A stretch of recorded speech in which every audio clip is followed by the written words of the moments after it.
Welcome back. So what we've been telling you is that the situation across Asia is a lot better than how Europe and Wall Street was looking like last evening.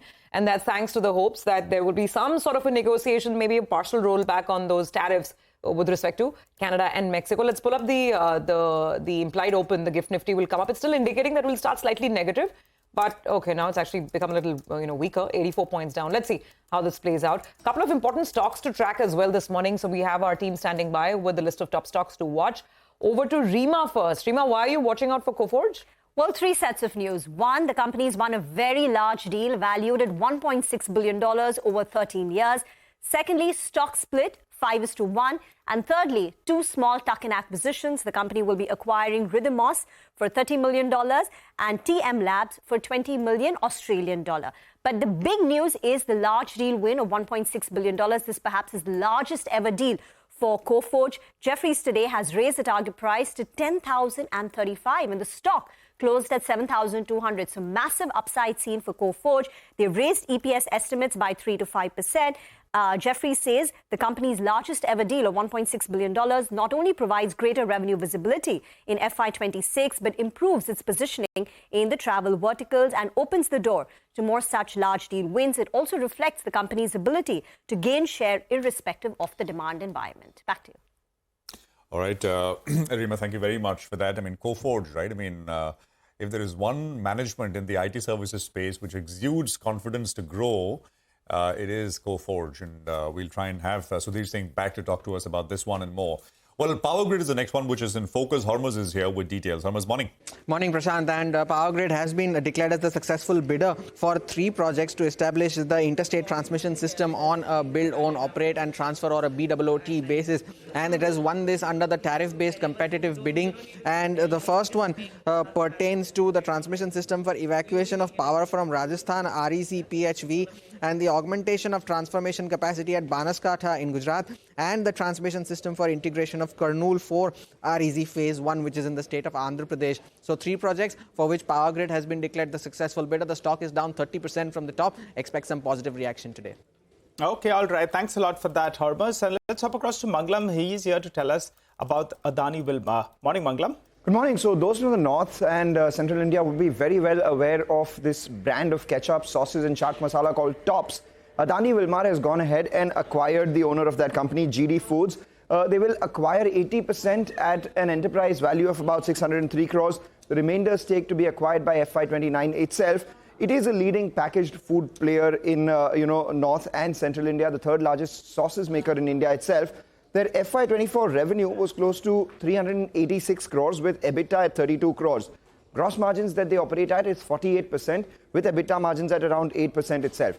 From an Adani Group standpoint, it does not add too much to their revenue, just about 4.5%. But the important part is the scale that they can take this company to on the top line basis, and even from a cost synergy standpoint, given the 40 basis point slips between the gross margin and the EBITDA margin itself. Over the last 3 years, the company has been doing extremely well when it comes to revenue growth. This is GD Foods that I'm talking about. So this will be a good addition at a decent valuation for Adani Wilmar. See the stock open in the green. Well, Manglam, spending my childhood in the north, I can tell you it's definitely a household names. Way before all the fancy foods started trickling into our fancy new grocery stores, Tops really was a big brand out in the north in Delhi for sure. Interesting acquisition. Thanks for that. Let's quickly move on to Vinny now. Vinny, morning. Why are you watching out for Biocon and RVNL? Absolutely. So for Biocon, positive news flow continues. Last week, we had seen the launch coming in for liraglutide for the company in the UK market. Now they've received final approval for 2 ANDAs. One is for lenalidomide capsule, as well as the other one is for dasatinib tablets. So important drugs coming in for the company on that front. And one is a tentative approval, which they've received. Nonetheless, a very positive sign coming in for Biocon. We're expecting green here for the company. RVNL, they've received a letter of acceptance coming in from HPSEBL, which is around 730 crores. This contract is expected to be completed over a time period of 24 months, and this is from the central zone of Himachal Pradesh. There's going to be some infra work that they will be doing over there in terms of development as well as distribution. So that is why we're expecting a green for RVNL as well. All right, Vinny, thank you very much for that. Well, Grasim and Star Cements will also be in focus. Vinny, tell us more.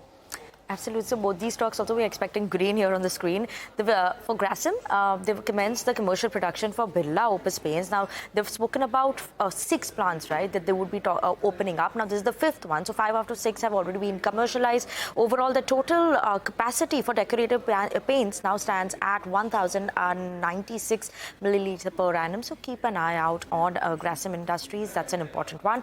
Star Cement's also in focus. They've been declared as a preferred bidder, and this is coming in as an e-auction that they won this bid for the North Borough Hundong limestone block. The limestone block has a resource of around 192 million tons approximately. So positive is what we're expecting for Star Cement as well.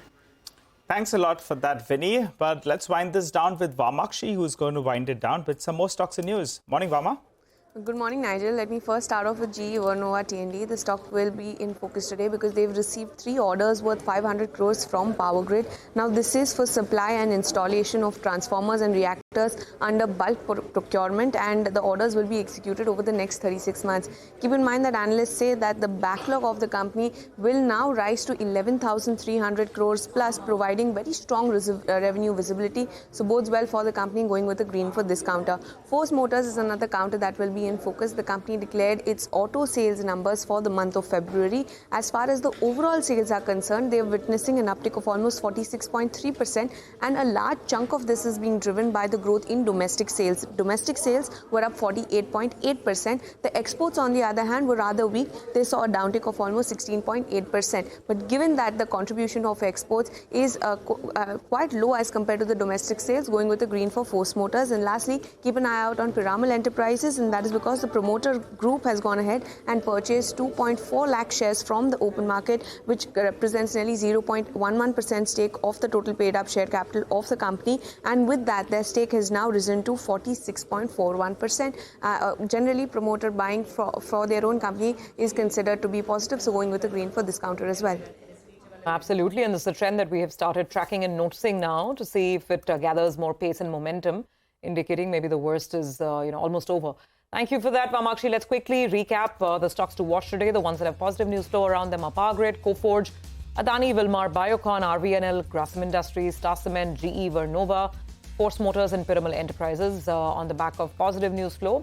And today there's actually nothing which is likely to open in the red.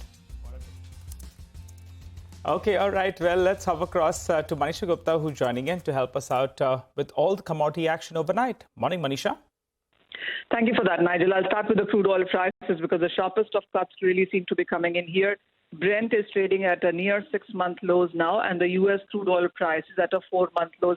Apart from all the tariff concerns and the fact that the U.S. To charge 10% surcharge on Canada energy, markets are looking at that impact in sense of demand. The second point is OPEC and allies are going to increase output by nearly 138,000 barrels per day from the month of April. And then the markets also are looking at the U.S. crude inventories itself, which has seen a bit of a decline.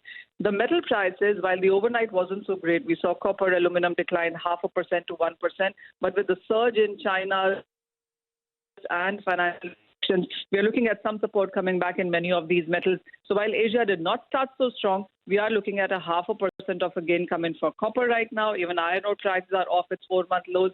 Steel is looking at some gains as well. This is all after Chinese measures today morning. Okay, all right, Manisha, thank you very much for that.